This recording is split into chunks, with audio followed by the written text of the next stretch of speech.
মধ্যে কেউ যদি আমার ইমাম হাসান হোসেনকে ভালোবাসে, তারা যেন আমি নবীরে ভালোবাসে। কেউ যদি তাদেরকে কষ্ট দেয়, তারা যেন স্বয়ং আমি নবীরে কষ্ট দেয়। একজন শায়ের সুরে সুরে লেখে, আরে কেউ যদি ওদের কষ্ট দেয়, কষ্ট লাগে কলি যায়।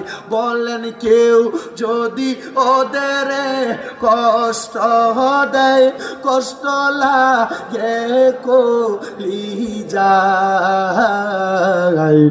কষ্ট দিল দয়াল নবীর গায়। বলেন কষ্ট দিল মা ফাতেমার গায়। বলেন কেউ যদি ওদের কষ্ট দেয়, কষ্ট লাগে কলি যায়। বলেন কেউ